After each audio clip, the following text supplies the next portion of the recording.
Hello students, welcome to affairs cloud. My name is Vikas Rana. Students, हम best of the best current affairs provide करते हैं। आप हमारी application career cloud को जाके चेक कर सकते हैं, जहां पर आप इजीली आपको वेरियस कोर्सेज देखने को मिलेंगे, क्विजेज अटेम्प्ट करने को मिलेंगी, पीडीएफ्स मिलेंगी जो कि आपकी प्रिपरेशन में बहुत ज़्यादा हेल्प करने वाली हैं। हमारा जो सेशन है, हमारा जो कोर्सेज है, ये क्यों टॉप नॉच रहते हैं? क्योंकि जो हमारी एप्लीकेशंस हैं, हम यहाँ को वेराइटी ऑफ क्वेश्चंस प्रोवाइड करते हैं, वेराइटी ऑफ नोट्स प्रोवाइड करते हैं, जहाँ पर आपको कंटेंट मिलेगा both Hindi as well as English में। आपको क्या करना है, हमारी एप्लीकेशन को डाउनलोड करना है गूगल ऐप स्टोर से, जो कि आप इजीली कैरियर्स क्लाउड के नाम से सर्च करके डाउनलोड कर सकते हैं। And once you have downloaded, आपको लॉगिन करना पड़ेगा with your Gmail ID. And login करने के बाद आपको हमारी जो भी कोर्सेज हैं वो यहाँ पर आपको सारे देखने को मिलेंगे। जो भी आपको क्विज अटेम्प्ट करनी है वो देखने को मिलेगी। आपको ई बुक्स मिलेंगी, यहाँ पर पाथ मिलेंगे आपको। एंड जैसे मैंने आपको बताया, हम डेली बेसिस पे, वीकली बेसिस पे और मंथली बेसिस पे करंट अफेयर्स अपलोड करते हैं, both in Hindi as well as English language. यहां पर आप देखेंगे जो डेली बेसिस पे आपको नोट्स प्रोवाइड किए जाएंगे, फिर आप YouTube पे वीडियो देख सकते हैं, उसके बाद आप आके इस एप्लीकेशन पे क्विज अटेम्प्ट कर सकते हैं डेली बेसिस पे, जो कि बहुत ज़्यादा हेल्पफुल रहने वाले हैं। सिमिलरली वीकली बेसिस पे भी आप ये करेंगे, जो करंट अफेयर्स हैं उसकी आपको पीडीएफ मिलेगी एंड आप क्विज अटेम्प्ट कर सकते हैं वीकली बेसिस पे भी, जो कि आपकी प्रिपरेशन को एक स्टेप आगे लेके जाएगा। एंड फिर ऐसे ही जो मंथली बेसिस पे आपको 100 क्वेश्चंस की इंपॉर्टेंट पीडीएफ मिलेगी, वो आप रिवीजन के लिए एक बहुत अच्छा सोर्स रहेगा आप सभी स्टूडेंट्स के लिए जो गवर्नमेंट एग्जाम एस्पिरेंट्स हैं। इसी के साथ साथ आप देखेंगे, हम बैंकिंग और इकोनॉमी के करंट अफेयर्स प्रोवाइड करते हैं आपको। हम state wise current affairs provide करते हैं, चाहे वो उत्तराखंड, उत्तर प्रदेश, त्रिपुरा, तेलंगाना, कोई भी स्टेट हो। नॉट जस्ट दिस फ्रेंड्स, इसी के साथ साथ देखेंगे हम आपको टॉपिक वाइज करंट अफेयर्स भी प्रोवाइड करते हैं, और ये टॉपिक्स बहुत ज़्यादा इंपॉर्टेंट होते हैं। टॉपिक्स देखें तो जैसे important days, national affairs, international affairs, sports, defence, science and technology, apps and web portals, name the topic, और आपको उस टॉपिक के यहाँ पे करंट अफेयर्स देखने को मिलेंगे। जो भी गवर्नमेंट स्कीम्स लॉन्च की जाती हैं, जो भी एमओयू साइंस किए जाते हैं, जो भी इंडेक्सेस एंड रिपोर्ट्स आती हैं, वो सारी हमारे द्वारा कवर की जाती हैं, ताकि स्टूडेंट को one of the best experience मिल सके करंट अफेयर्स का। फ्रेंड्स, ये हमारी वीडियो थी। आई होप आपको वीडियो पसंद आई होगी। इसी के साथ साथ फ्रेंड्स, आप हमारे यूट्यूब चैनल को सब्सक्राइब कर सकते हैं, आप टेलीग्राम चैनल पे जाके हमें फॉलो कर सकते हैं। एंड इसी के साथ साथ अगर आपको कोई भी प्रॉब्लम आ रही है, या तो पेमेंट में या हमारे कोर्सेज के साथ, तो आप हमें कांटेक्ट कर सकते हैं एट द नंबर 7677333862, या फिर आप हमारी मेल आईडी पे हमें मेल कर सकते हैं। And I will make sure कि आपकी जो प्रॉब्लम है उसको जल्दी से जल्दी सॉल्व किया जाए। इसी के साथ साथ आप हमारे इंस्टाग्राम हैंडल affairscloud_official को फॉलो कर सकते हैं। कोड और याद रखना, वो है विकास10। अगर आपको 10% का एक्स्ट्रा डिस्काउंट चाहिए तो आप विकास10 का कोड यूज कर सकते हैं, आपको क्रैक 10 के अलावा 10% का डिस्काउंट यहां पे मिलेगा। और इसी के साथ साथ अगर आपको कोई भी इश्यू आ रहा है हमारी एप्लीकेशन से रिलेटेड, वेबसाइट से रिलेटेड, या आपका कोर्स परचेज नहीं हो रहा, या आपका कोर्स परचेज हो गया, पैसे कट गए हैं, या कोई भी इशू आ रहा है, तो आप हमें कॉन्टैक्ट कर सकते हैं एट द नंबर 9677333862, या फिर आप मेल कर सकते हैं support@affairscloud.com पे। एंड आई मेक श्योर हमारा रिप्रेजेंटेटिव आपको जल्दी से जल्दी आपको रीच करेगा एंड आपकी प्रॉब्लम को सॉल्व करेगा। Hello everyone. सो आज की वीडियो में हम 22 अगस्त के इंपॉर्टेंट करंट अफेयर्स डिस्कस करेंगे। काफ़ी हेल्पफुल सेशन रहेगा, तो एंड तक बने रहिएगा। चलिए स्टार्ट करें। सबसे पहला, state of school education in rural India. यह भी एक रिपोर्ट रिलीज की गई थी, किसके द्वारा? तो याद रखेंगे, एजुकेशन की बात कर रहे हैं तो मिनिस्ट्री ऑफ एजुकेशन। एंड हमारे कौन है यूनियन मिनिस्टर यहाँ पर, या फिर एजुकेशन मिनिस्टर कौन है? धर्मेंद्र प्रधान जी। ठीक है, इनके द्वारा ये रिपोर्ट रिलीज की गई। अब ये रिपोर्ट देखो, हम जानते हैं जो रूरल इंडिया है और जो अर्बन इंडिया ना, यहाँ पर हमें काफ़ी गैप देखने को मिलता है। इवन जो फैसिलिटीज़ प्रोवाइड की जाती हैं उसमें भी बहुत ज़्यादा डिफरेंस देखने को मिलता है। इवन अगर मैं बात करूँ बॉयज़ एंड गर्ल्स रेशो की, चाहे वो अर्बन हो चाहे रूरल एरिया हो, दोनों में कहीं ना कहीं हमें डिफरेंस देखने को मिलता है। तो यहीं पे इस रिपोर्ट के बारे में बात करें तो इस रिपोर्ट ने बताया a total of 78% of parents of girls and 82% of parents of boys ये चाहते हैं कि इनके बच्चे एजुकेट हों, राइट, उनको एजुकेशन मिले एंड ग्रेजुएशन से भी ऊपर ये यहाँ पर अपने डिग्री ले, पोस्ट ग्रेजुएशन भी करें एंड MBA या फिर मास्टर्स के बाद आपकी PhD वगैरह जो भी आ जाती है, वो यहाँ पर ये चाहते हैं कि इनके बच्चे करें। फिर इसी के साथ साथ यहाँ पर हमने रिपोर्ट का जो ये डाटा निकाला, ये मतलब कहाँ से आया, तो ये 6229 पेरेंट्स थे जिनका डाटा कलेक्ट किया गया फ्रॉम 21 स्टेट्स, जो कि उनके बच्चे 6 से लेकर 16 साल के बीच में हैं। इनमें से देखा गया हमने कि 6135 पेरेंट्स तो ऐसे हैं जिनके बच्चे स्कूल गोइंग थे, 56 पेरेंट्स ऐसे हैं जिन्होंने कि स्टूडेंट्स ने यहाँ पे ड्रॉप आउट किया एंड 38 बच्चे ऐसे हैं जिन्होंने कभी स्कूल में एनरोल ही नहीं किया था, मतलब 38 पेरेंट्स के बच्चे ऐसे हैं जिन्होंने कभी स्कूल्स में एनरोल ही नहीं करा। फिर इसी के साथ साथ आप यहाँ पे ध्यान देंगे, अगर हम स्कूल ड्रॉप आउट रेट की बात करें ना, तो 75% of boys and 65% of girls. Correct, इन्होंने यहाँ पर इतना हमें ड्रॉप आउट देखने को मिलता है। रीजन बीइंग कि रूरल एरियाज में यहाँ पर अपॉर्चुनिटीज़ ही नहीं है लोगों के पास, राइट, क्योंकि वह फैसिलिटीज़ ही नहीं प्रोवाइड की जाती हैं। आप देखेंगे अर्बन एरियाज में तो मिल जाती है, लेकिन फिर अर्बन एरियाज में जो कॉस्ट ऑफ लिविंग होती है वो भी बहुत ज़्यादा हाई होती है। इसी के साथ साथ एक और डाटा यहाँ पर रिलीज़ किया गया स्मार्टफोन यूसेज का, राइट। तो स्मार्टफोन का क्या यूसेज है, तो यहाँ पर हमें देखने को मिला ऑलमोस्ट 50% ऑफ द बच्चे जो 6 से 16 साल के बीच में है, उनके पास एक्सेस है स्मार्टफोन्स का रूरल एरिया में, राइट। एंड उनमें से भी अगर हम देखें तो 34% ऐसे हैं जो बच्चे स्टडी डाउनलोड्स यूज़ करते हैं एंड 18% ऐसे हैं जो बच्चे आपके ऑनलाइन लर्निंग के लिए ट्यूटोरियल्स की क्लासेस लेते हैं ऑनलाइन ही, राइट। चलिए, तो याद रखेंगे ये state of school education in rural India report release की गई धर्मेंद्र प्रधान जी के द्वारा। नेक्स्ट आ जाते हैं फिर, पहला WHO traditional medicine global summit under G20 was held in which state of India. So first ever WHO traditional medicine global summit under G20 was held in which state of India. तो ये कहाँ पर हुआ था, तो ये हमें गुजरात में देखने को मिला था, याद रखेंगे।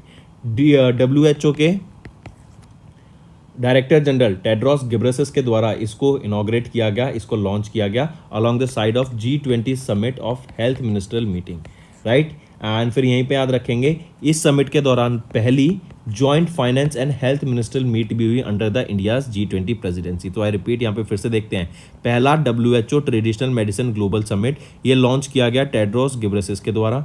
डायरेक्टर जनरल ऑफ WHO ये हैं in Gandhinagar Gujarat alongside G20 health ministerial meeting. And इस समिट ने विटनेस किया पहला joint finance and health ministerial meet under the India's presidency. फिर दो ये इंपॉर्टेंट पॉइंट आ जाते हैं कि ये होस्ट किसके द्वारा कराया गया था, WHO के द्वारा along with ministry of Ayush. And इसकी थीम क्या रहेगी, towards health and wellbeing for all, ये आपकी थीम रहेगी जो आपको याद रखनी है, करेक्ट। इंडिया के पास अभी G20 की प्रेसिडेंसी है। नेक्स्ट अगर मैं आपसे क्वेश्चन पूछूं, जरा बताओ कि नेक्स्ट प्रेसिडेंसी 2024 की किसके पास होगी, किस कंट्री के पास G20 की प्रेसिडेंसी होगी, ये आपको होमवर्क क्वेश्चन है, याद रखिएगा। Next, ministry of home affairs इन्होंने भी रिन्यू किया FCRA license of ORF for 5 साल। 5 साल के लिए ऑब्जर्वर रिसर्च फाउंडेशन जो कि एक Delhi based foreign policy think tank है, इनका FCRA foreign contribution regulation act का जो लाइसेंस है मिनिस्ट्री ऑफ होम अफेयर्स के द्वारा भी रिन्यू कर दिया गया है 5 सालों के लिए, करेक्ट। फॉर 5 ईयर्स ये रिन्यू कर दिया गया है। 1 अक्टूबर 2023 से लेके सितंबर 20 2028 तक ये आपका वैलिड रहेगा FCRA का लाइसेंस फॉर ORF, जो कि मिनिस्ट्री ऑफ होम अफेयर्स के द्वारा यहाँ पे अभी अप्रूव किया गया था, रिन्यू करा गया था, ठीक है। चलिए नेक्स्ट पे आते हैं। नेक्स्ट है bank credit growth to MSMEs decelerates in first quarter of fiscal year 24। अब देखो, बैंक क्रेडिट ग्रोथ का मतलब MSMEs में डी एक्सेलरेट हुआ। इस लाइन का मतलब क्या है कि जो बैंक्स आपके, जो फाइनेंस इंस्टीट्यूशंस होते थे, ये फाइनेंस प्रोवाइड कराते हैं आपके, राइट, लोन प्रोवाइड कराते हैं आपके MSMEs को, स्मॉल बिजनेसेस को, स्मॉल यूनिट होल्डर्स को।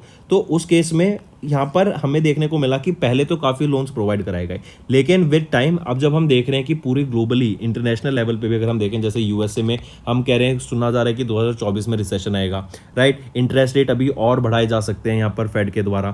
फिर हम देख रहे हैं UK में जो हाउसिंग क्राइसिस चल रही है, बहुत ज़्यादा दिक्कत है वहाँ पर भी। फिर जर्मनी ऑफिशियली आपके रिसेशन में आ गया है। फिर हमने देखा कि आपका चाइना में डिफ्लेशन की बातें चल रही हैं, चाइना की भी इकोनॉमी बहुत बुरे स्तर पर अभी।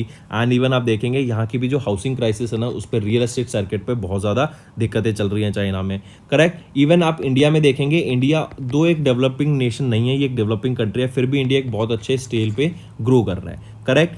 तो अगर इंटरनेशनल मार्केट में प्रोडक्ट की डिमांड ही नहीं होगी, इसको आप ऐसे देखिए कि अगर प्रोडक्ट की डिमांड ही नहीं आ रही, कंज्यूमर्स कुछ बाय नहीं कर रहे हैं, करेक्ट, तो जो मैन्युफैक्चर है ना, जो बिजनेसमैन है, वो प्रोडक्ट बना के भी क्या करेंगे। तो इसका मतलब जो प्रोडक्ट बनाए रखे हैं वो भी ऐसे रखे हैं, नए प्रोडक्ट बनाए नहीं जाएंगे, तो मतलब जो नया फाइनेंस होगा, लोन होगा, उसकी भी जरूरत नहीं पड़ेगी। तो कहीं ना कहीं इन सभी रीजनों की वजह से हमें देखने को मिल रहा है कि जो फाइनेंस प्रोवाइड कराते हैं बैंक्स हैं, वो MSMEs में जो ग्रोथ थी क्रेडिट की, वो कहीं ना कहीं डी एक्सेलरेट होती दिख रही है, स्लो होती हुई दिख रही है, राइट। तो ये तो हो गया ये। फिर इसी के साथ साथ आप यहाँ देख सकते हैं RBI ने डाटा रिलीज किया बैंक क्रेडिट ग्रोथ के ऊपर टू एमएसएमईज, जो हमें एक डीएक्सेलरेशन देखने को मिला on year basis in the first 3 months of first quarter of physical year 24, and banks cautious attitude towards the risk make them hesitant to provide loans. मतलब जो रिस्क मैनेजमेंट होता है उस स्टैंड पॉइंट ऑफ व्यू से देखें banks के, तो वो काफ़ी ज़्यादा कॉशियस हैं कि स्मॉल यूनिट्स जो एमएसएमईज हैं उनको लोन प्रोवाइड कराने के लिए। Credit to medium industries grew by 13.2% in June compare to 47.8% in June 2022। चलिए नेक्स्ट पे आते हैं। फिर इसी के साथ साथ याद रखेंगे आरबीआई ने इशू करा comprehensive guidelines regarding the penal charges in loan accounts to ensure fairness, transparency and accountability in the lending practices. चलिए राइट, तो मतलब सारा इंटरेस्ट जो भी आपका चार्जेस वगैरह लेंगे वो भी यहाँ पर शो करने की बात की गई। नेक्स्ट आ जाते हैं आरबीआई ने रिलीज की guidelines for IDF NBFC and resets the floating interest rate on EMI based personal loans. अब देखो इसका एग्जांपल लेके चलो, आपने say for example X amount का लोन लिया, दो सिनेरियोज बनते हैं यहाँ पर। एक, आपने एक्स अमाउंट का लोन लिया 10 साल के लिए लिया, राइट, ये आपका टाइम पीरियड रहेगा, और जो आपकी ईएमआई बनी ना वो से वाई रुपीज़ बनी। अब क्या हुआ कि पहले जो इंटरेस्ट रेट था ना, रेट था मान लो से फॉर एग्जांपल 6.5%, अब ये बढ़ के 9% हो गया है। तो बैंक क्या कहेगा कि आपके पास दो ऑप्शन है, या तो आप अपना टाइम पीरियड बढ़ा लो, आपकी ईएमआई वाई रुपीज़ की रहेंगी, आप अपना टाइम पीरियड 10 साल से करा के से फॉर एग्जांपल 15 साल करा लो, एक ऑप्शन ये है। दूसरा ऑप्शन आ जाता है कि आपका टाइम तो सेम पीरियड रहेगा लेकिन आपकी जो ईएमआई है वो वाई से बढ़ के जेड हो जाएगी, मतलब इंक्रीज देखने को मिलेगा ईएमआई में। तो इसमें क्या होता है, टाइम पीरियड बढ़वा लो या फिर पैसे बढ़वा लो। तो ऐसे हमें देखने का होता है कि आपकी ईएमआई जो होती है ना वो फ्लोटिंग रेट इंटरेस्ट पे जैसे आपका रेट चेंज होता है वो आप यहाँ पे चेंज कर सकते हैं, करेक्ट, ये आपके पास ऑप्शन होता है। या फिर आप ईएमआई की अमाउंट बढ़ा लोगे तो आपका टाइम पीरियड उतना ही रहेगा क्योंकि रेट बढ़ गया इंटरेस्ट का। फिर इवन बैंक जब आप लोन लेते हो ना तो आपको देखना चाहिए दो तरीके के लोन होते हैं, एक होता है फिक्स्ड इंटरेस्ट रेट, एक होता है floating interest rate. Fix interest rate होता है कि जब आप उस रेट पे इंटरेस्ट पे लोन लोगे, से फॉर एग्जांपल जब आपने लोन लिया 6.5% इंटरेस्ट चल रहा था, ठीक, ये केस 2 है, राइट, ये केस 1 हो गया। 6.5% का इंटरेस्ट चल रहा था और आपने बैंक को बोला कि भाई मुझे तो फिक्स्ड इंटरेस्ट रेट चाहिए, राइट, मुझे फ्लोटिंग नहीं चाहिए जो चेंज होता रहे, मुझे फिक्स्ड इंटरेस्ट रेट पे लोन दे दो 10 साल के लिए। तो जो आपका 10 साल का टाइम पीरियड होगा ना, अब इसमें पैसा चाहे आपका इंटरेस्ट रेट चाहे 6% से 10% हो जाए, चाहिए 6.5% से 4% हो जाए, आपको 6.5% पे यहाँ पे इंटरेस्ट आपकी ईएमआई बनेगी। फिर इसी में अगर देखें कि मान लो आपने ले लिया, ये तो हो गया फिक्स के लिए, आपने ले लिया floating interest rate. Floating interest rate पे क्या होगा, आपने 6.5% का लिया था, बढ़ के वो ये वाला केस आ गया कि 9% हो गया, अब आपको 9% पे इंटरेस्ट पे करना पड़ रहा है। अब उस केस में आ जाता है कि आप चाहे अपनी ईयर्स बढ़वा लो, टाइम बढ़वा लो, या फिर आपका ईएमआई का अमाउंट बढ़वा लो, ठीक है। तो यहीं पे इसी के लिए याद रखेंगे आरबीआई ने in consultation with government of India review की guidelines for IDF NBFCs to enhance their role in infrastructure financing and align with the regulations across NBFCs in this sector. दूसरा जो ये रेगुलेशंस हैं they will be effective from 18 August 2023, right. And यहीं पे फिर RBI ने advice किया banks को एंड फाइनेंस कंपनीज को to reset the floating interest rates on EMI for select personal loans, right, response to the rising interest rate through the new rules with effect from 31st of December 2023. Next, which bank has introduced UPI interoperable digital rupee mobile application? तो याद रखेंगे ये है Canara bank. Canara bank के द्वारा अभी UPI interoperable digital rupee mobile application launch की गई जिसका नाम है Canara digital rupee application, right, and this was launch as a part of RBI के central bank digital currency pilot project के बेसिस पे इसको लॉन्च किया गया था। Canara bank is now the first among the public and commercial sector bank to provide this feature in its CBDC mobile application जो कि है Canara digital rupee application. This app has been created in accordance with RBI guidelines and is powered by advance blockchain technology to ensure greater security and efficiency, right. Coming back, याद रखेंगे Canara bank के द्वारा ये आपका Canara digital rupee application launch किया गया था जो कि पार्ट है आरबीआई का, RBI central bank digital currency pilot project का, राइट। इससे क्या आप डिजिटल करेंसी को इजीली सेंड कर पाएंगे using QR codes, right, and this will enable the merchants to accept the digital currency payment also.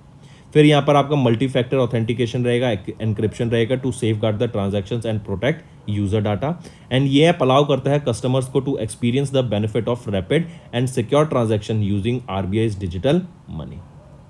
चलिए कैनरा बैंक की बात करें तो MD and chief executive officer कौन रहेंगे, के सत्यनारायण राजू, हेडक्वार्टर बेंगलोर कर्नाटका में। 1969 में इसको नेशनलाइज किया गया था। एंड टुगेदर वी कैन, ये आपका टैगलाइन रहेगी कैनरा बैंक की। तो याद रखेंगे, कैनरा बैंक ने लॉन्च किया UPI interoperable digital rupee mobile application, जिसका नाम है Canara digital rupee application. Next, which bank has partnered with IIT Bombay to strengthen their data analytics and AI capability? देखो, AI का एरा स्टार्ट हो गया है, राइट। काफ़ी सेक्टर्स में हमें जॉब लॉस देखने को मिलेंगे, लेकिन इससे जो आपकी सर्विस सेक्टर है ना, उसमें काफ़ी ग्रोथ होगा। Not in terms of job, बल्कि जो सर्विस प्रोवाइड की जाती है कस्टमर्स को, उसमें हमें बहुत ज़्यादा ग्रोथ देखने को मिलेगा। अभी रिसेंटली SBI ने टाई अप करा IIT बॉम्बे के साथ, ताकि डाटा एनालिटिक्स को और AI कैपेबिलिटीज़ को, क्योंकि देखो डाटा एनालिटिक्स का आपका ये जो डाटा होता है ना, डाटा सेट्स वगैरह, ये फेड किए जाते हैं आर्टिफिशियल इंटेलिजेंस में, मशीन लर्निंग में, ताकि एक मीनिंगफुल आउटपुट आ सके, करेक्ट। तो डाटा एनालिटिक्स को बढ़ाने के लिए, डाटा एनालिटिक्स क्या होता है कि काफ़ी सारे डाटा से हम क्या मीनिंगफुल सामने ला सकते हैं। तो डाटा एनालिटिक्स को बढ़ावा देने के लिए एंड AI को अपने बैंक की जो सर्विसेज है उसमें इनकॉर्पोरेट करके कि कैसे हम बेटर सर्विसेज प्रोवाइड कर सकते हैं टू द कस्टमर्स, इसीलिए SBI ने IIT बॉम्बे के साथ टाइप किया। एंड यहाँ पर ये 22.5 करोड़ रुपए स्पेंड करेंगे through their corporate social responsibility arm SBI foundation के थ्रू, ताकि डाटा एनालिटिक्स हब एंड आपका banking data and analytics hub को सेटअप किया जा सके एट IIT बॉम्बे। ठीक है, चलिए याद रखेंगे, इंपॉर्टेंट। एंड जो ये हब है, it is designed to encompass laboratory area of 10,000 square feet. Its primary focus will be on supporting research and skill development in the field of artificial intelligence and AI. ठीक, चलिए next है, यहाँ पर देखिए SBI ने partner किया IIT Bombay के साथ, ताकि to strengthen their digital analytics and AI capabilities. And इसके लिए 22.5 करोड़ रुपए स्पेंड करेंगे through their corporate social responsibility arm SBI foundation. Next आ जाता है अपॉइंटमेंट्स एंड रेजिग्नेशन। अभी SBI ने अपॉइंट किया 4 डायरेक्टर्स टू द बोर्ड। कौन है ये 4 डायरेक्टर? केतन शिवाजी, मुरगांक मधुकर परांजपे, राजेश कुमार दुबे एंड धर्मेंद्र सिंह शेखावत। तो याद है, केतन शिवजी, मुरगांक मधुकर परांजपे, राजेश कुमार दुबे एंड धर्मेंद्र सिंह शेखावत, इन 4 लोगों को भी अपॉइंट किया गया as the director of SBI। They were appointed for a period of 3 years, मतलब 3 साल के लिए इनको यहाँ पे अपॉइंट किया है। 26 जून 2023 से लेके 25 जून 2026 तक ये इनकी पोजीशन पे रहेंगे। इनको यहाँ पे अपॉइंट किया गया as the directors of directors of SBI। Next आ जाते हैं साइंस एंड टेक्नोलॉजी के ऊपर। अभी रिसेंटली आप यहाँ पिक्चर में देख सकते हैं, ये आपका एक व्हीकल है जो कि आपका इंडिया की जो बैटलफील्ड सर्वेलेंस है उसको एनहेंस करने का काम करता है, राइट। इसका नाम है स्वाति मार्क 2। ये माउंटेन वेरिएंट वेपन है locating radar to enhance the battlefield surveillance. Battlefield surveillance को इंक्रीज करने के लिए, बेटर सिक्योरिटी प्रोवाइड कराने को इंडिया के, राइट, यहाँ पे इंडियन आर्मी को अभी यहाँ पर ये आपका स्वातिक M2 मार्क 2 या फिर MK2 को इंडक्ट किया, जो कि एक रडार है for mountain surveillance, right. Indian army awarded the contract to the manufacture of Swatik mark 2। Manufacture कौन है? Bharat electronics limited, right. Manufacture किया गया इनके द्वारा। डेवलप किसके द्वारा किया गया था? DRDO के द्वारा इसको डेवलप किया गया था, ये भी याद रखेंगे, ठीक है। तो ये क्या है? Swati mark 2 mountain variant weapon locating radar है, जो कि आपकी बैटल सर्वेलेंस को एनहेंस करता है। इवन इससे अगर कोई आपका टेक्निकल मिसाइल भी आ रही है तो उसको खत्म करके इवन ये एनिमी पे अटैक भी करता है थ्रू दीज मिसाइल्स, राइट। याद रखेंगे, ये है स्वाति WLR मार्क 2। चलिए नेक्स्ट आ जाता है लूना 25। लूना 25 क्या है? ये मिशन का नाम था, राइट, जो कि रशिया के द्वारा लॉन्च किया गया था। इनका एम था कि ये मून के साउथ पोल पर लैंड करेंगे, लेकिन ये इनका सैटेलाइट क्रैश कर जाता है मून में and it is a failure mission. 47 years के बाद ये आपका मून मिशन लॉन्च किया गया था रशिया के द्वारा लूना 25 के नाम से, but it is a failure mission now. फिर इसी के साथ साथ याद रखेंगे सोयूज 2.1B रॉकेट से इसको लॉन्च किया गया था, राइट। एंड ऐसे ही सिमिलर मिशन इंडिया का है, जो कि है चंद्रयान 3। एंड अगर चंद्रयान 3 साउथ पोल पे लैंड कर जाता है मून के, तो इंडिया पहली कंट्री बन जाएगी इन द वर्ल्ड जिन्होंने लैंडिंग करी on the south pole of moon, ठीक है। चलिए नेक्स्ट देख सकते हैं लूना 25 रशिया का पहला मून मिशन है 47 ईयर्स में, जो कि एक फेल्ड हो गया है। नेक्स्ट आ जाता है NTPC। इन्होंने अपने ट्रायल स्टार्ट करे of India's first hydrogen bus in Leh Ladakh. Important है, मार्क करके चलेंगे। राइट। इंडिया का पहला हाइड्रोजन बस के ट्रायल्स कहाँ स्टार्ट किए गए? लेह लद्दाख में। किसके द्वारा? एनटीपीसी के द्वारा स्टार्ट किए गए, राइट। इंडिया की पहली हाइड्रोजन बस के। फिर इसी के साथ साथ याद रखेंगे, यहीं पे अगर पूछा जाए 3 महीने का ये ट्रायल रहेंगे। Road worthiness, field trials, necessary regulatory steps क्या क्या चाहिए वो सारा यहाँ पे ध्यान दिया जाएगा। इसी के साथ साथ मैं पूछूं, पहली ट्रेन जो कि हाइड्रोजन पे रन की जाएगी कहाँ से रन होगी? जींद हरियाणा से, राइट। और जींद हरियाणा के स्टेशन के पास यहाँ पे एक प्लांट लगाया जाएगा जहाँ पे ग्रीन हाइड्रोजन मैन्युफैक्चर की जाएगी। नेशनल हाइड्रोजन मिशन किस कंट्री का मिशन है? ये इंडिया का मिशन है। एंड क्योंकि अगर हम आप इसको एक ऐसे कंसेप्ट समझिए, इंडिया में इलेक्ट्रिक व्हीकल का इकोसिस्टम बनाना बहुत मुश्किल है, करेक्ट। आप मानते हैं, क्योंकि इतनी भीड़ है, लोग चार्जिंग पे इतनी वेट नहीं करेंगे, एंड इवन बहुत डिफिकल्ट है कि ऐसे आपके चार्जिंग स्टेशन भी सेटअप किए जाएं, और इंडिया की इतनी बड़ी पॉपुलेशन को हम इलेक्ट्रिक व्हीकल से कैटर करना बहुत ही मुश्किल है। तो आप इसको ऐसे समझिए कि इंडिया ने इलेक्ट्रिक व्हीकल का भी एक ऑल्टरनेटिव ढूंढा है, वो है hydrogen, correct, green hydrogen. And India अब ग्रीन हाइड्रोजन को प्रमोट कर रहा है कि हमारे पास इलेक्ट्रिक व्हीकल का भी सॉल्यूशन है, कि हम इलेक्ट्रिक व्हीकल्स ना लाके ग्रीन हाइड्रोजन को मार्केट में लाते हैं, इस फ्यूल को, जो कि एक क्लीन फ्यूल है और इससे भी पॉल्यूशन क्रिएट नहीं होता है, करेक्ट। नेक्स्ट, किस कंट्री ने अभी फीफा वीमेंस वर्ल्ड कप 2023 को जीत लिया है? वो है स्पेन। स्पेन की वीमेन टीम ने यहाँ पर आपका फीफा वीमेंस वर्ल्ड कप 2023 का जीत लिया है, याद रखेंगे, काफी इंपॉर्टेंट, राइट। ये अभी को होस्ट किया गया था वर्ल्ड कप किन कंट्रीज के द्वारा? ऑस्ट्रेलिया एंड न्यूजीलैंड के द्वारा मिलकर इसको को होस्ट किया गया था। 20 जुलाई से लेके 20 अगस्त तक ये आपका होस्ट किया गया था, राइट। एंड ये 9वां एडिशन था आपके फीफा वीमेंस वर्ल्ड कप का, राइट। यहाँ पर स्पेन ने जीता, किसको हराया? इंग्लैंड को। तो इंग्लैंड के पास सिल्वर, ब्रॉन्ज मेडल किसके पास आया? स्वीडन के पास, राइट। एंड इसी में याद रखेंगे 1-0 से इंग्लैंड को हराया है स्पेन ने। एंड स्पेन की टीम, या फिर ऐसे लिखेंगे, स्पेन वो कंट्री है जिनकी both man and women football team ने, दोनों ने अपने रिस्पेक्टिव फील्ड में वर्ल्ड कप जीता है। चलिए नेक्स्ट आ जाता है फिर सद्भावना दिवस या फिर हार्मनी डे। 20 अगस्त को ऑब्जर्व किया जाता है। राजीव गांधी जो कि इंडिया के 6ठे प्राइम मिनिस्टर थे, उनकी बर्थ एनिवर्सरी पर हम ऑब्जर्व करते हैं सद्भावना दिवस या फिर harmony day. And this day aims to encourage peace, national integration and communal harmony among all religions, and the day offers a platform for the people to take pledge to establish peace and harmony among them, correct। और ये 79th anniversary थी 2023 में जो हमने observe करी, correct. चलिए next, पहली बार सद्भावना दिवस कब ऑब्जर्व किया गया था? 1992 में पहली बार ऑब्जर्व किया गया था। एंड ये हमने एनिवर्सरी की बात की है, कंफ्यूज नहीं होंगे। जैसे अगर हम बात करें इंडिपेंडेंस डे की, तो 77th इंडिपेंडेंस डे का एडिशन था, और अगर मैं पूछूं कौन सी एनिवर्सरी थी, तो 76th एनिवर्सरी थी, ठीक है। चलिए नेक्स्ट आ जाता है फिर वर्ल्ड मॉस्किटो डे। ये डे भी हम 20 अगस्त को ही ऑब्जर्व करते हैं, and it is to commemorate sir Ronald Ross, जो कि एक ब्रिटिश डॉक्टर थे जिन्होंने डिस्कवर किया कि मलेरिया और मॉस्किटो के बीच में क्या रिलेशन है, क्योंकि मॉस्किटो की बाइट से ही हमें यहाँ पे मलेरिया देखने को मिलता है in 1897। And this day also aims to create awareness about the cause and prevention of malaria. Next, international day of remembrance and tribute to the victims of terrorism 21 अगस्त को ऑब्जर्व करते हैं, राइट। एंड याद रखेंगे ये है international day of remembrance and tribute to the victims of terrorism. Terrorism की वजह से जो विक्टिम्स हैं उनकी फैमिली को एंड उनको ट्रिब्यूट प्रोवाइड कराने के लिए, उन सर्वाइवर्स को भी यहाँ पे ऑनर करने के लिए, करेक्ट, ये डे हम ऑब्जर्व करते हैं। And the day also aims to pay tribute to all the victims of global curse of terrorism at home and world wide, right. फिर याद रखेंगे 2023 में हमने ये 6ठा एडिशन ऑब्जर्व किया, international day of remembrance of and tribute to the victims of terrorism. फिर theme आ जाती है legacy, finding hope and building a peaceful future. तो दोस्तों ये थे हमारे आज के करंट अफेयर्स। अब आ जाते हैं वन लाइनर क्विक रिवीजन पे। यूनियन मिनिस्टर धर्मेंद्र प्रधान जो कि हमारे एजुकेशन मिनिस्टर हैं, इन्होंने रिलीज़ की state of education in rural India. पहला WHO traditional medicine global summit कहाँ हुई? अंडर G20 समिट, किधर हुई? गुजरात में।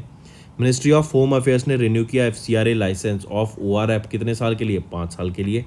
Bank credit growth to MSMEs हमें यहाँ पे डीएक्सेलरेशन देखने को मिला in the first quarter of fiscal year 24। RBI ने रिलीज़ की new guidelines for IDF NBFC resets floating interest rate on EMI based personal loans. Canara bank ने लॉन्च किया UPI interoperable digital rupee mobile application को। SBI ने partner किया IIT Bombay के साथ to strengthen the data analytics and AI capabilities. SBI ने appoint किए 4 directors to the board. Indian army ने इंडक्ट किया Swati mark 2 mountain variant WLR को। Then Luna 25 it crash landed into moon, ये रशिया का पहला मून मिशन था 47 साल में। साउथ पोल पे जाना था but it crashed. Then NTPC ने स्टार्ट किया trial of India's first hydrogen bus in Leh Ladakh. FIFA women's world cup 2023 का हुआ, अभी को होस्ट किया गया था न्यूजीलैंड एंड ऑस्ट्रेलिया के द्वारा, एंड स्पेन ने यहाँ पे जीत लिया इसको, स्पेन की वीमेन टीम ने इंग्लैंड को हराकर। देन सरबंदना दिवस, सद्भावना दिवस, नॉट सरबंदना, सद्भावना दिवस या फिर हार्मनी डे, ये ऑब्जर्व किया जाता है on the birth anniversary of Rajiv Gandhi 20 अगस्त को। 20 अगस्त को ही वर्ल्ड मॉस्किटो डे ऑब्जर्व किया जाता है, and international day of remembrance and tribute to the victims of terrorism observe किया जाता है 21 अगस्त को। तो ये थे कुछ इंपॉर्टेंट करंट अफेयर्स आज के फ्रेंड्स। अब आ जाते हैं आपके रिवीजन पार्ट पर। नेक्स्ट बताओ किस स्टेट ने इंप्लीमेंट किया 1 डिस्ट्रिक्ट 1 प्रोडक्ट स्कीम को, वो रहेगी गुजरात। फिर अभी एक स्पेशल आर्ट एग्जीबिशन होगा जो कि डेडिकेटेड है specially to G20 member countries. फिर इसी के साथ साथ कौन सी स्टेट गवर्नमेंट अभी एक डैम बनाएगी with a cost of 6134 crore rupees, तो वो है हरियाणा गवर्नमेंट। हरियाणा में ही IMT खरखौदा आ जाता है, और यहीं पे हम देखेंगे कि अभी मारुति सुजुकी का प्लांट जो कि इलेक्ट्रिक व्हीकल्स डेवलप करेगी यहाँ पर, एंड हाई टेक रोबोट्स के थ्रू यहाँ पर आपकी व्हीकल्स को डेवलप किया जाएगा, कहाँ पर, IMT खरखौदा में। देन इसी के साथ साथ 3rd edition of anti corruption working group meeting of G20 अभी रिसेंटली कहाँ पर होगी, कोलकाता में हुई आपकी। फिर वो कौन सा अकेडमी है जो कि 10th अकेडमी बन गई to join Interpol global academy network, तो वो है इंडिया की CBI अकेडमी जो कि गाजियाबाद उत्तर प्रदेश में रहेगी। फिर इसी के साथ साथ याद रखेंगे मेरी माटी मेरा देश, ये आपका कैंपेन था जो कि अभी एकनाथ शिंदे के द्वारा लॉन्च किया गया इन मध्य प्रदेश। नेक्स्ट इंडिया का 21st IIM एंड महाराष्ट्र का 2nd IIM कौन सा बना, वो है IIM Mumbai. National institute of industrial engineering को रीनेम करके IIM मुंबई बनाया गया है, एंड महाराष्ट्र याद रखेंगे पहली स्टेट बन गई है जिसके पास 2 IIM अब। फिर अभी रिसेंटली केरला का रीनेम करके क्या नेम रखने की बात की गई और काफ़ी इंपॉर्टेंट, वो है केरलम, राइट। केरला का नाम चेंज के केरलम रखने का ये रेजोल्यूशन पास किया गया केरला असेंबली के द्वारा। देन मो जंगल जामी योजना की बात की जाए तो मो आ गया, तो ये किस स्टेट का है, उड़ीसा की रहेगी। निरक्षी ये एक ऑटोनोमस अंडर वाटर व्हीकल है जो कि इंडिया के द्वारा लॉन्च की गई। देन खेल महारन ये अभी किसके द्वारा लॉन्च किया गया, ये आपका असम स्टेट गवर्नमेंट के द्वारा लॉन्च किया गया खेल महारम, राइट। फिर अटल पेंशन योजना के अंडर कितने सब्सक्राइबर्स एनरोल हो चुके हैं, 5.33 करोड़ लोगों ने सब्सक्राइब किया अंडर अटल पेंशन योजना। फिर इसी के साथ साथ ज़रा बताओ CM सोलर मिशन ये कहाँ पे लॉन्च किया गया, मेघालय में, CM सोलर मिशन। नेक्स्ट ज़रा बताओ यूपी गवर्नमेंट ने अभी बोला कि हम कंट्री का लार्जेस्ट IT हब डेवलप करेंगे, और ये कहाँ पर डेवलप किया जाएगा, लखनऊ में इंडिया का लार्जेस्ट IT हब डेवलप करेंगे। फिर ग्लोबल मैरीटाइम इंडिया समिट होगी 2023 की, कहाँ पर, अक्टूबर में, राइट। किस ऑर्गेनाइजेशन ने पार्टनर किया टूरिज्म मिनिस्ट्री के साथ ताकि इंडिया को शोकेस किया जा सके, वो है मेक माई ट्रिप, ठीक है। फिर इसी के साथ साथ बड़ा अभी रिसेंटली किन्होंने लॉन्च किया ग्राफीन अरोरा प्रोग्राम को, तो ग्राफीन के यूज़ केसेस यहाँ पे देखे जाएंगे, डिस्कस किए जाएंगे एंड एक्सप्लोर किए जाएंगे। तो MEITY के सेक्रेटरी AK शर्मा के द्वारा यहाँ पर ये ग्राफीन अरोरा प्रोग्राम को लॉन्च किया गया। नेक्स्ट है E-हेल्थ प्रोग्राम, किस स्टेट के द्वारा लॉन्च किया गया, गुजरात के द्वारा। किसने लॉन्च किया, पुरुषोत्तम रूपाला जी के द्वारा लॉन्च किया गया। इसी के साथ साथ वो स्टेट का नाम बताओ जो कि IVF in vitro fertilization treatment को फ्री ऑफ कॉस्ट प्रोवाइड कराने हैं गवर्नमेंट हॉस्पिटल में, वो है गोवा, राइट। एंड फिर एक और चीज़ याद रखेंगे, किस स्टेट को, कौन सी कंट्री बाय कर रही है डॉर्नियर एयरक्राफ्ट को इंडिया से, तो वो है गायना। फिर अगर मैं पूछूं डॉर्नियर 22 एयरक्राफ्ट को गिफ्ट किसको दिया गया, किस कंट्री को इंडिया के द्वारा दिया गया, तो श्रीलंका को इंडिया ने गिफ्ट किया Dornier 22 aircraft India independence day को सेलिब्रेट करने के लिए। एंड ये 2nd डॉर्नियर 228 है जो कि इंडिया ने श्रीलंका को गिफ्ट करा है। Next In August, India pledged to support $700,000 from India UNDP. ये एक फंड इस्टेब्लिश किया गया था ताकि कंट्रीज को ग्रो करने में मदद की जा सके और जो नीडेड कंट्रीज हैं उनको यहाँ पर इंडिया के थ्रू रिलीफ प्रोवाइड कराई जा सके। तो इस फंड के मदद से अभी तुवालू में जो आपके वाटर इनिशिएटिव्स होते हैं, जैसे clean water initiatives, clean water के प्रोजेक्ट, आपके स्कूल्स में जो कम्युनिटी एरियाज होते हैं वहां पर proper clean drinking water provide कराने के लिए, तो ये कुछ प्रोजेक्ट्स यहाँ पे इस्टेब्लिश करने की बात की गई और उसी के लिए इंडिया ने यहाँ पर अभी $700,000 प्लेज किए फ्रॉम इंडिया यूएनडीपी फंड। ठीक है, याद रखेंगे इसको। नेक्स्ट, किस इंश्योरेंस कंपनी ने अभी they entered into a bancassurance tie up with Standard chartered Bank. देखो बेंचरेंस क्या होता है? बेंचरेंस होता है जब एक बैंक एंड एक इंश्योरेंस कंपनी दोनों मिलके साथ आ जाती हैं और यहाँ पे जो इंश्योरेंस कंपनी होती है ना, ये अपने इंश्योरेंस प्रोडक्ट्स को बैंक के कस्टमर्स को सेल करती है। तो यहाँ पे बैंक कौन सा हो गया? Standard chartered Bank. And insurance company कौन सी हो गई यहाँ पे? Star health and allied Insurance, right. तो Star health and allied Insurance and bank हो गया स्टैंडर्ड चार्टर्ड बैंक। इन दोनों के बीच में यहाँ पे बेंचरेंस हुआ ताकि जो हेल्थ इंश्योरेंस प्रोडक्ट्स हैं insurance company star health and allied insurance के द्वारा प्रोवाइड किए जाएंगे to the customers of standard chartered bank. अगर स्टैंडर्ड चार्टर्ड बैंक की मैं बात करूं, इनकी 100 से भी ज्यादा ब्रांच हैं अक्रॉस 42 सिटीज जो कि इनके कस्टमर्स को बेनिफिट प्रोवाइड कराएगी। नेक्स्ट याद रखेंगे, सेबी ने अभी मैंडेट कर दिया है जो भी फॉरेन पोर्टफोलियो इन्वेस्टर्स हैं उनको बोला कि अपने 10% इन्वेस्टमेंट का ये कॉर्पोरेट बॉन्ड्स में इन्वेस्ट करेंगे through request for quote platform. ठीक है, आई रिपीट, सेबी ने मैंडेट कर दिया कि फॉरेन पोर्टफोलियो इन्वेस्टर्स को कि उनको एटलीस्ट 10% अपना कॉर्पोरेट बॉन्ड्स में इन्वेस्ट करना होगा through the request for quote platform of stock exchange with effect from 1 October 2023। तो right option 4th। Next, who has recently been appointed as the Prime Minister of Cambodia for a period of 5 years। याद रखेंगे, इससे पहले जो भी appoint किए गए हैं ये हैं हुन मैनेट। हुन मैनेट ये सन है हुन सेन के, इनके बेटे हैं। एंड हुन सेन ये लॉन्गेस्ट सर्विंग प्राइम मिनिस्टर हैं कंबोडिया के। 38 साल तक इन्होंने यहाँ पर प्राइम मिनिस्टर रहे थे और अब ये इनकी जगह किन्होंने ले लिया? हुन मैनेट, इनके बेटे ने। तो अब क्वेश्चन ऐसे भी आ सकता है कि हुन मैनेट किनको रिप्लेस करेंगे? तो ये अपने फादर को रिप्लेस करेंगे हुन सेन को to be the new prime minister of Cambodia. और इनका टर्म कितने टाइम का रहेगा? टेन्योर क्या रहेगा? तो 5 साल का इनका यहाँ पर टेन्योर रहने वाला है।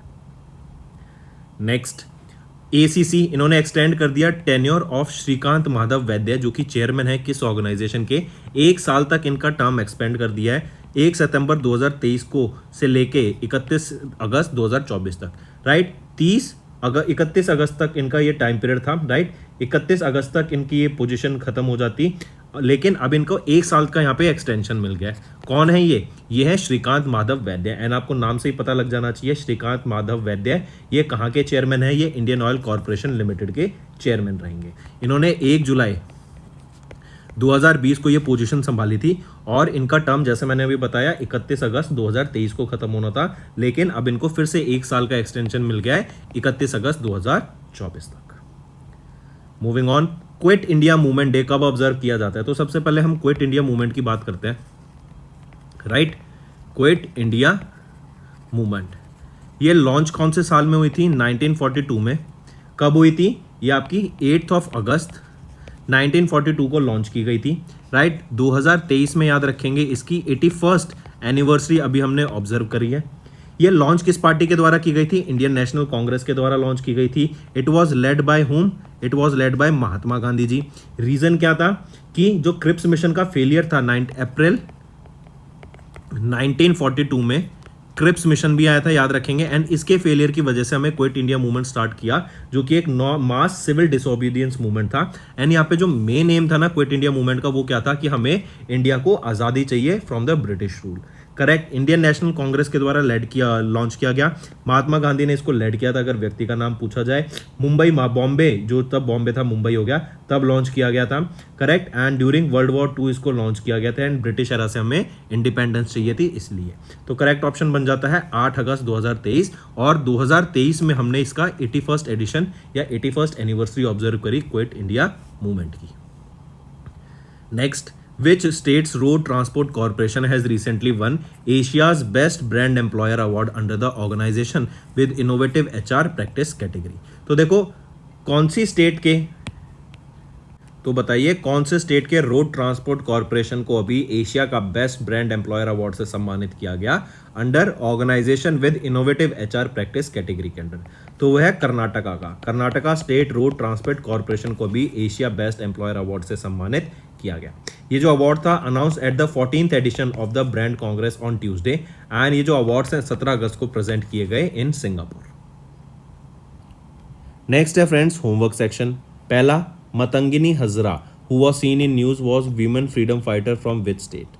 दूसरा, India has settled its first ever crude oil payments to which country in local currency? Third, lake Ohrid which was seen in the news is located in which continent?